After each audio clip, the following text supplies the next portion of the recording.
Transtornos psiquiátricos e obsessivos, pelo espírito Manuel Filomeno de Miranda, psicografado por Divaldo Pereira Franco. 16. O poder da sabedoria e do amor. A vitória do bem é inegável em toda parte, quando os indivíduos estão sinceramente interessados em preservar as conquistas éticas, trabalhando com idealismo e devotamento pelas causas nobres que abraçam. Jamais ocorre a predominância do mal, exceto quando se lhe dá guarida, mesmo assim de caráter temporário. Semelhante à sombra que a claridade dilui, o mal em si mesmo não tem consistência, não tem significado. A simples presença do amor, que é fruto do bem, o anula sem esforço, imprimindo-se no imo de quem lhe o permite. No trajeto para a nossa esfera, Petitinga referiu-se jubiloso. Como o amigo Miranda recorda, estivemos investindo nesse grupo 6 meses do nosso tempo, sem impor qualquer tipo de condição, inspirando e estimulando todos ao dever. Constatamos que, de alguma forma, no íntimo de cada um dos seus membros, há interesse pelo progresso da sociedade, quanto de si mesmo. Embora as exceções naturais, o que impediu o sucesso da conspiração das forças negativas, que sempre investem contra o bom êxito dos programas iluminativos. Ei-las parcialmente sendo vencidas sem alarde nem retumbância. A vitória do bem total se expressa como ampliação dos horizontes da felicidade na Terra. Novos cometimentos nos aguardam.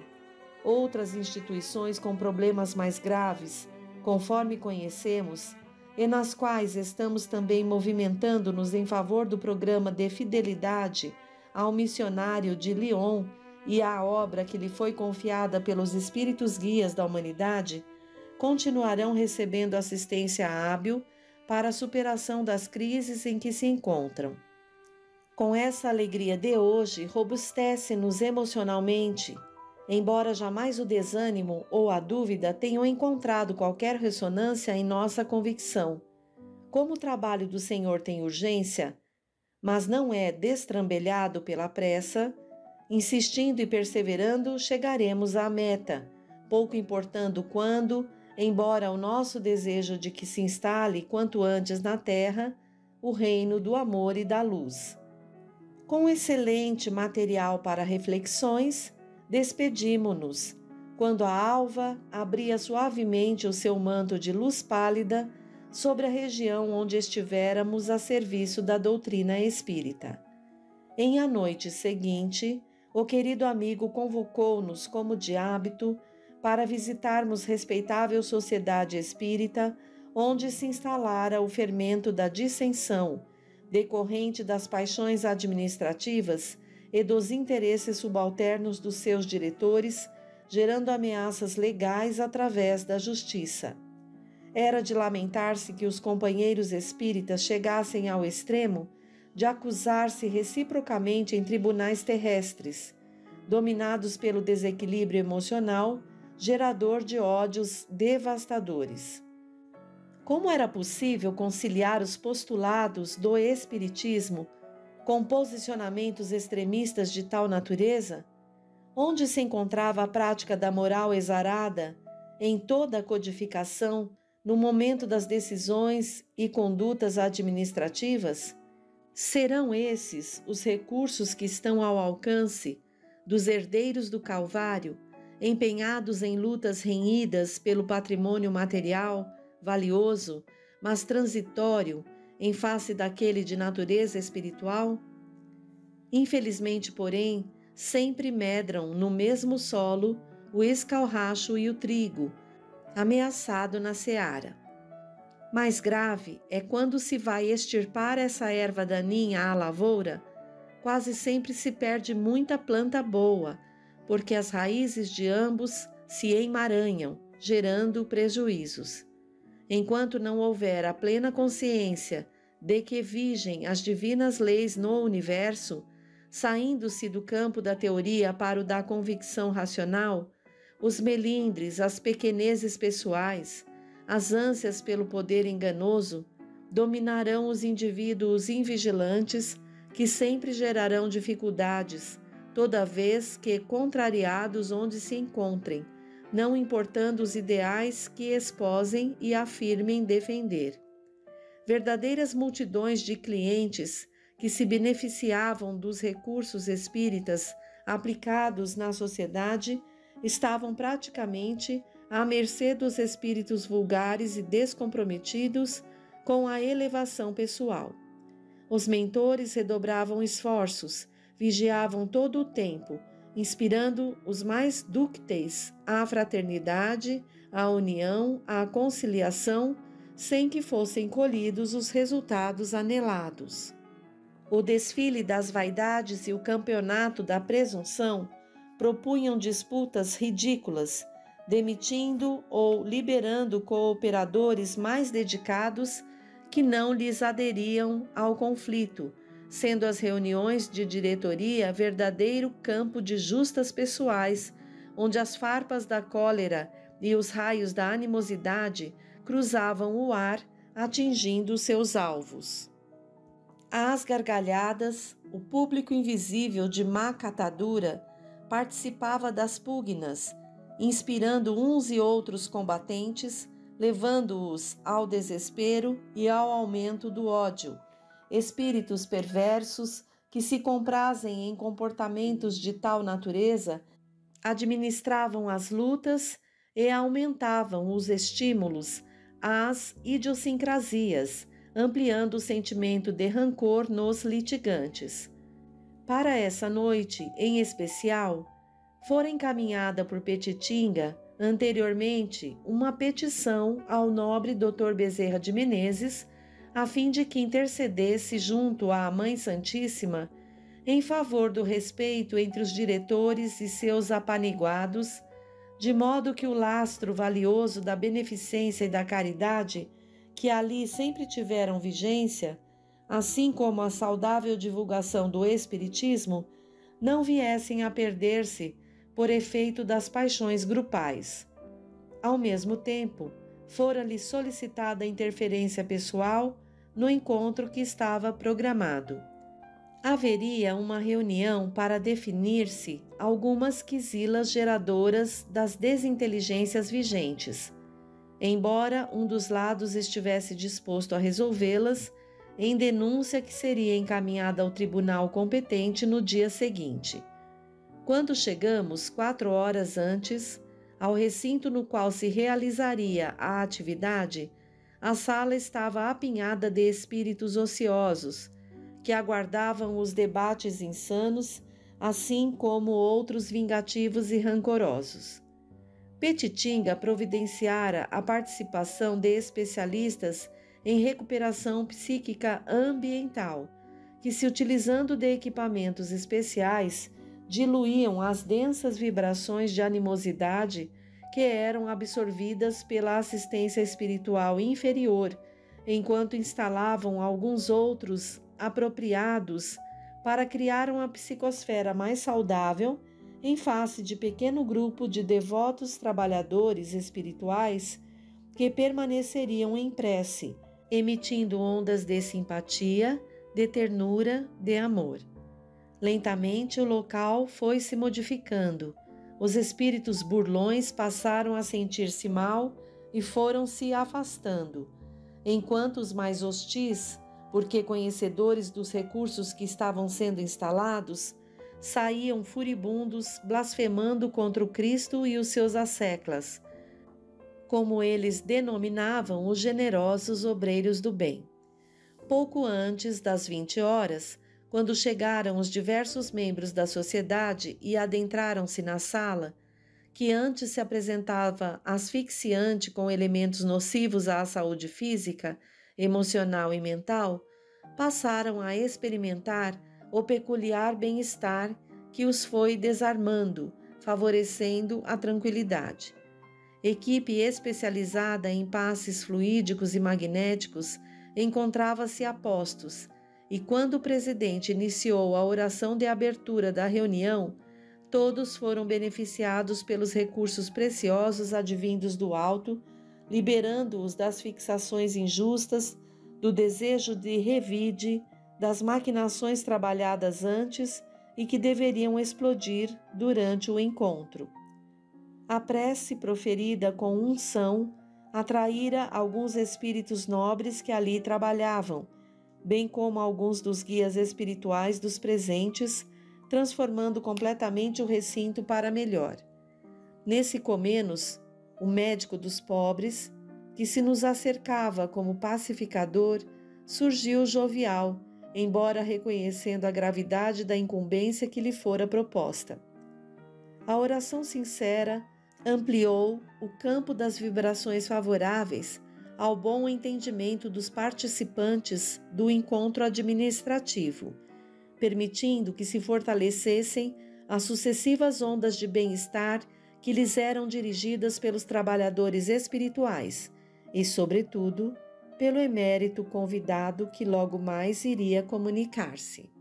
A irradiação afetiva do venerável espírito Dr. Bezerra alcançava cada um dos presentes encarnados e favorecia-os com alegria interior e sadio propósito de servir à causa de Jesus, a que foram convocados.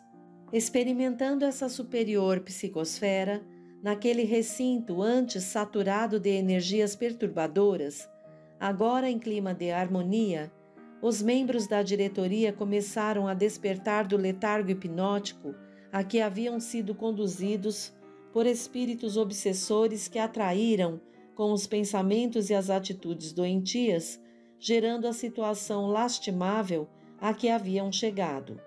Sob essas vibrações de paz, podiam-se olhar, mesmo discretamente, redescobrindo os sentimentos que exornavam todos, antes observados com antagonismos, ideias pré-concebidas e perturbadoras. Os temas apresentados puderam ser discutidos com serenidade, todos procurando as melhores soluções, e mesmo aqueles que eram motivos do divisionismo foram analisados com menos arrogância. Porque alguns membros ainda desejassem manter conceitos impróprios, inspirado pelo benfeitor espiritual, o presidente propôs que aqueles temas que se apresentavam mais delicados voltassem a ser examinados em outra oportunidade, resolvendo-se umas questões naquele momento e as demais ficando para depois. Houve anuência geral, o que muito facilitou o entendimento do grupo. A reunião prolongou-se por 90 minutos aproximadamente, em harmonia, quando antes prosseguia por muito mais tempo em discussões acaloradas e prejudiciais. Na sua etapa final, o venerando amigo dos sofredores direcionou o pensamento a sereno cavalheiro portador de mediunidade de psicofonia, que se mantinha em reflexões elevadas, facultando a vinculação psíquica entre ambos. Suavemente entrando em transe, o que foi percebido pelo presidente que, de imediato, solicitou de todos a indispensável concentração para a realização do fenômeno, o amorável comunicante, com voz portadora de inesquecível tonalidade, iniciou a sua mensagem com a saudação cristã. Filhos da alma, que Jesus permaneça conosco. Neste grave momento que se vive no planeta, os espíritas conscientes das suas responsabilidades, verdadeiros cristãos que devem ser, estão convocados à construção da lídima fraternidade que deve existir entre todas as criaturas. Há tumulto em todos os segmentos da sociedade, nas mais diversas atividades a que os seres humanos se dedicam. Lutas acerbas pela prevalência do ego tomam corpo, dilacerando sentimentos e fragmentando construções do bem e do progresso, que passam a experimentar riscos dantes não programados. O respeito pelos valores éticos cede lugar à anarquia e ao despautério que tomam conta do século, atentando contra as mais nobres conquistas do processo evolutivo.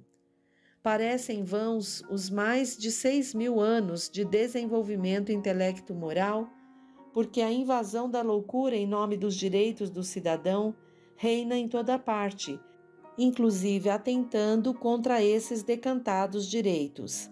As perversões morais impõem-se, a astúcia política e a malversação do patrimônio dos povos governam mais do que os métodos da dignidade, enquanto os estadistas abandonam a respeitabilidade que lhes é exigida para tornar-se alucinados representantes do totalitarismo numa sofredora revolução do proletariado contra as demais camadas sociais, sem condições de conduzir as massas sempre revoltadas, que resvalam para a anarquia e o desconcerto. Outros, adornados de títulos universitários igualmente orgulhosos, esquecem-se do povo assim que assumem o poder e procuram permanecer vitalícios, alterando as leis vigentes. O poder econômico esmaga aqueles que não podem competir ou que não têm assento à mesa das negociações nos sofisticados centros da civilização em que se reúnem, gastando somas excessivas que poderiam melhorar a situação de milhões de vidas que se estiolam na fome, nas epidemias, no abandono, na sordidez.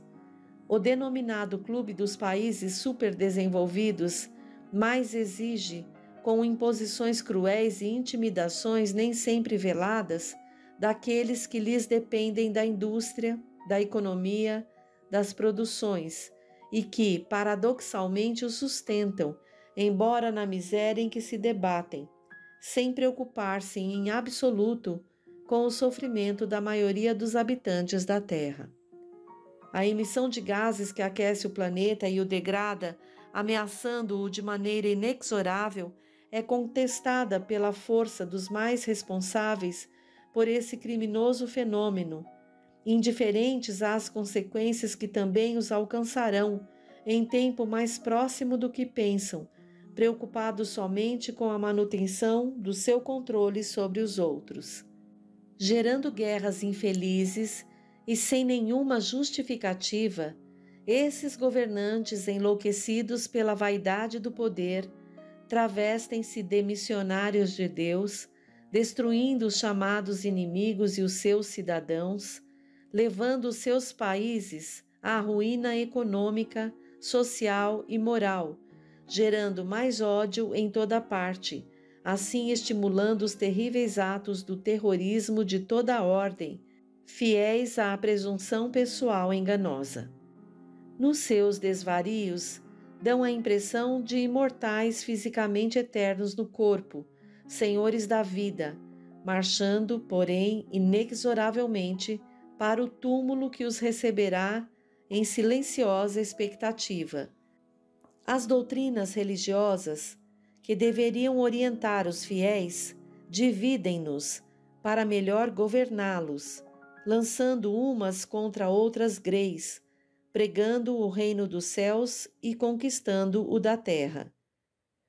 O mensageiro silenciou por um momento, enquanto todos acompanhávamos o seu raciocínio e a sua análise, de imediato prosseguindo.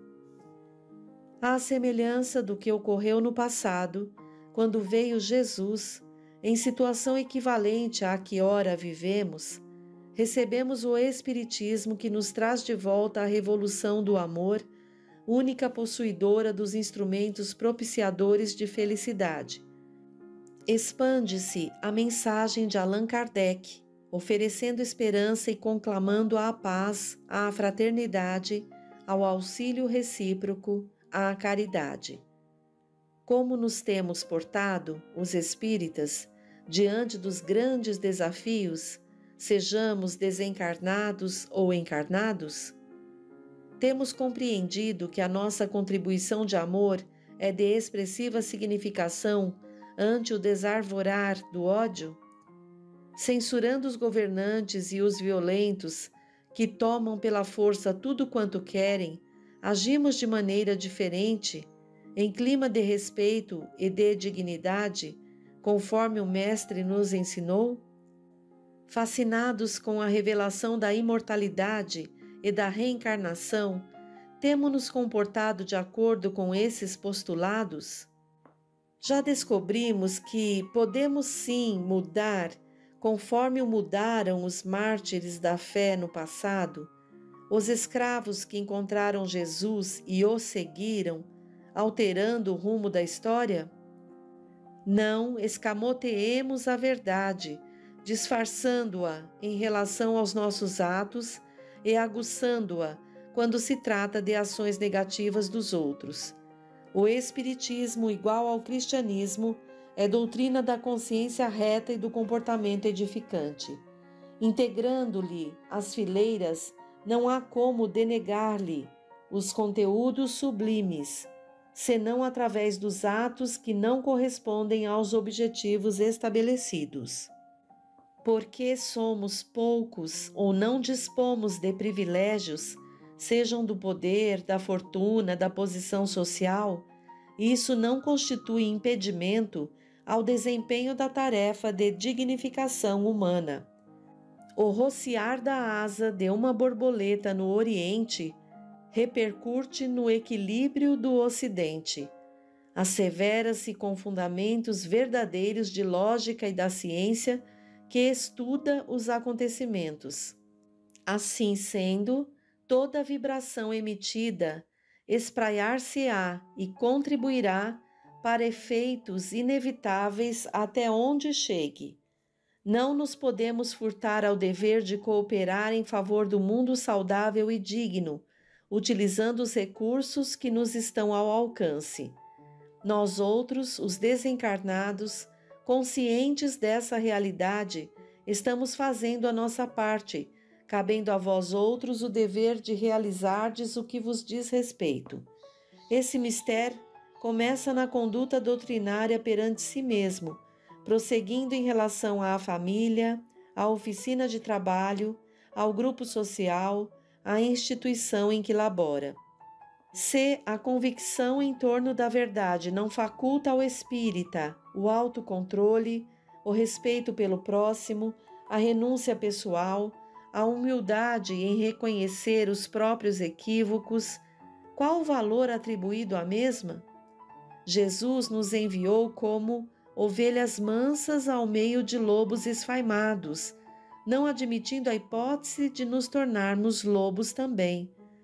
Se não somos capazes de conviver com aqueles que também abraçam os nossos ideais e trabalham conosco, porque divergimos num ou noutro ponto, como pretendemos transformar a Terra em um mundo feliz se não nos transformamos para melhores nem somos felizes? Urge que despertemos do letargo e voltemos à ação do amor. Nenhuma força é equiparável ao amor. Deem-me uma alavanca e um ponto de apoio, propôs Arquimedes de Siracusa, e eu moverei o mundo. Usemos o amor e renovaremos o mundo, façanha menor que a proposta pelo matemático, físico e filósofo grego. O amor dá-nos a dimensão da própria pequenez, mas também da importância que possuímos na obra do Pai, concitando-nos ao crescimento no rumo do infinito.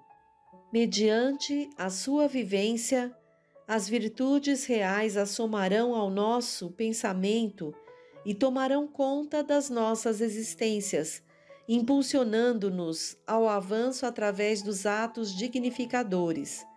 Não desfaleçamos, evitando a todo custo as contendas perversas e destruidoras. Somos filhos da luz, deixemo-nos brilhar.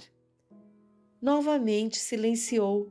Havia um clímax de emoções não exteriorizadas, enquanto harmonias espirituais dominavam o ambiente, a todos sensibilizando em ambos os planos da vida. Retomando a palavra, o mentor concluiu: estais convocados para o serviço de edificação do bem e não para as disputas mesquinhas dos transeuntes no carro carnal, que ignoram as bênçãos que defluem do milagre da vida. Vencei o mal que, porventura, ainda remanesça em vossos corações, abrindo espaço para o domínio do bem. Não estáis reunidos na família espiritual em que vos encontrais por efeito de fenômenos causais. Assumistes compromissos antes de vos reencarnardes, trabalhando juntos na edificação do bem, cooperando uns com os outros, sob o comando daquele que, após vos terdes chamado, vos escolherá para tarefas mais graves e relevantes no futuro. Permanecei fiéis ao compromisso com Jesus e abraçai-vos uns aos outros, aurindo forças para o bom combate e sustentando-vos reciprocamente. O amor não amado vos aguarda por ocasião do término da jornada, que a realizeis de tal forma que não vos seja necessário volver ao proscênio terrestre para muito corrigir e retificar em situação menos favorável.